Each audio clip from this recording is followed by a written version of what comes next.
with their vast mountains and swirling mists, sprawling heather and long, heady summer evenings. It's no wonder our present Queen believes the Scottish Highlands are the place for hibernating and truly being herself. It's the most beautiful place on earth. I think Granny is the most happy there, Princess Eugenie has said of Balmoral, the Queen's Scottish retreat in Royal Deeside, where she and Prince Philip spend 2 months every year. You just have room to breathe and run. But it was Queen Victoria and her husband Prince Albert who began this romantic tradition after first visiting the Highlands in 1842 and becoming so captivated they moved into Balmoral in 1848, a property they hadn't even seen. Thankfully it didn't disappoint. A paradise in the Highlands is how Queen Victoria described it in her diary on her arrival. All seemed to breathe freedom and peace, and to make one forget the world and its sad turmoils. And no wonder, she was escaping from a very troubled England, as we're seeing in the second series of the ITV drama Victoria. Not only had the shock waves of the potato famine in Ireland reached the Queen, played by Gina Coleman, as she battled with political unrest at home, but in tomorrow's episode we also see how 2 attempts to assassinate the Queen led to such increased security at Buckingham Palace she began to feel trapped in a gilded cage. One of the strange things about writing Victoria is that the real-life events are always harder to believe than anything you could imagine. Today we expect our rulers to be surrounded by a security detail, but access to Victoria was remarkably easy by today's standards. During her reign there were 7 attempts on her life. On that occasion, on 29th of May, 1842, Albert spotted a man leveling a gun at the Queen while the royal couple were on a short carriage ride from the palace to the Chapel Royal at St. James's Palace. He didn't fire, but they both decided to draw out this potential assassin the next day by taking the same route.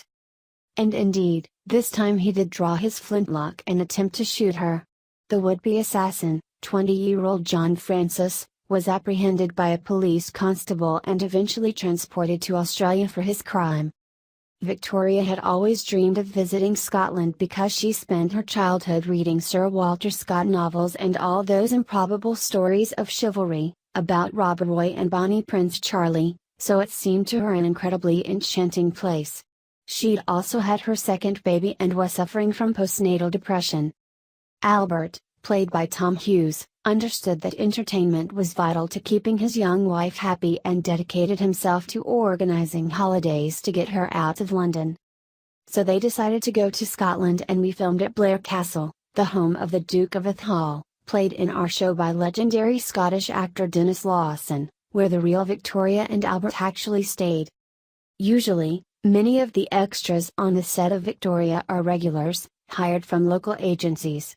When it came to filming at Blair Castle, we were delighted as we were able to use the real Atholl Highlanders. These are a private Scottish ceremonial infantry regiment in the employ of the current Duke of Atholl, and we used them, as they were originally, as bodyguards to the Queen during her stay. They look incredible in their kilts and tartans and add a fantastic authenticity to the episode. Blair Castle also offers the most stunning backdrops, including an entire wall of stag's antlers like something out of the TV series Game of Thrones. We didn't have to do much set dressing there. As soon as Victoria and Albert arrived, Scotland became a magical place for them where they found freedom from the etiquette and restraints of court. For the series, the starting point is always Victoria's diaries, not so much as a factual record but to get that unmistakable tone of voice, observant, emphatic, passionate. You can actually see her state of mind. Tomorrow night's episode is based on a story found in her diary about Albert and Victoria getting lost in the Highlands after becoming detached from their party during a ride. They take refuge in a crofter's cottage and it's a lovely romantic episode, a chance for them to be man and wife, a normal couple. There must be something in the air in Scotland as William and Kate spend some of their most precious times at Balmoral in a cottage called Tamnagar during their breaks from St Andrews University. And Prince Charles turns to Balmoral for his most private getaways. He chose to honeymoon at the castle when he married Princess Diana, and again when he wed the Duchess of Cornwall. In this way, Scotland played an important part for Victoria and Albert too, as it enabled them to recapture their romance. And this was a vital part of their relationship, as we know they fought fiercely, with stand-up rows that raged all over the palace, then they made up with equal passion. This was a pair who couldn't keep their hands off each other, as their 9 children and 17 years testifies. Albert even came up with a special gadget which meant he could lock their door without getting out of bed, which was handy with a palace full of servants and children. The young couple treasured their privacy, and Albert objected to the intrusions in the royal bedchamber by his wife's childhood governess, Baroness Lehzen, and other staff. In Scotland, they read to each other and generally enjoy the round of formal dinners and Scottish country dancing and spending much needed time alone. The Duke and Duchess of Buccleuch, who was Victoria's mistress of the robes, who entertained the royal couple in Scotland, became firm friends. In the series Charlotte, the Duchess, is portrayed by actress Dame Diana Rigg as a much older, curmudgeonly character. However, Victoria and the real Charlotte were contemporaries, and there is no suggestion that the Duchess was anything other than light-hearted and supportive in her relationship with the Queen. Diana agrees. My Duchess is fictional. Buccleuch is stuck in her ways, very proper, conscious of protocol and standards. It was on this trip that Victoria first tried brose, or whiskey and honey mixed together, which may have sparked her lifelong love of whiskey. While much of the country was starving, Victoria had a hearty appetite and relished mealtimes, becoming upset if there wasn't a sufficient spread. She even once complained in her diary that it was a miserable day, no pudding. Albert, on the other hand, ate solely for fuel and did not relish the lavish spreads prepared by the palace's 45 kitchen staff, and refused to dally with the chaps over port once the ladies had retired at the end of the meal. But Victoria loved to drink and had a particular fondness for wine and whiskey. In her childhood, Victoria's food had been rationed and the young queen cut a slim figure, but when she took over her own household that swiftly changed and she steadily put on weight.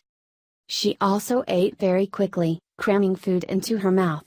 It was said Victoria could polish off 7 or 8 courses in as little as half an hour. One French visitor watched open-mouthed as she demolished 3 large platefuls of soup.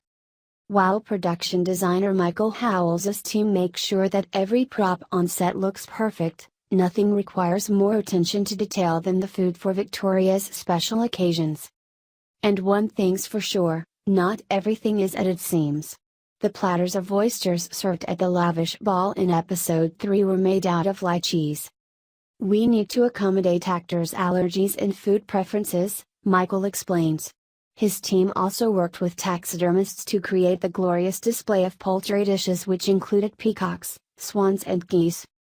There are also modern-day laws to consider. It's now illegal to eat the tiny birds served by the King of France when Victoria and Albert visited him in 1843, so Howells's team had 200 tiny marzipan birds created for episode 5, each one painted individually by hand. The trip to Scotland restored the Queen, who came back to Buckingham Palace to shoulder her duties as Queen, wife and mother once more.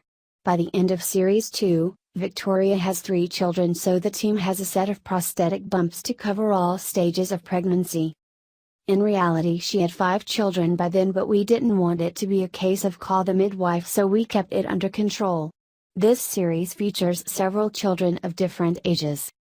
The baby who played Princess Victoria at 6 months old is actually Jenna Coleman's goddaughter, but many of the children chosen are twins, so that if one child is finding a scene difficult, the other can step in. For the royal nursery scenes, youngsters who look like Victoria's own sketches of her children are usually chosen, much to the children's delight when they spot themselves in pictures around the set. When shooting crowd scenes, it's common for up to 80 supporting artists to be required on set or location.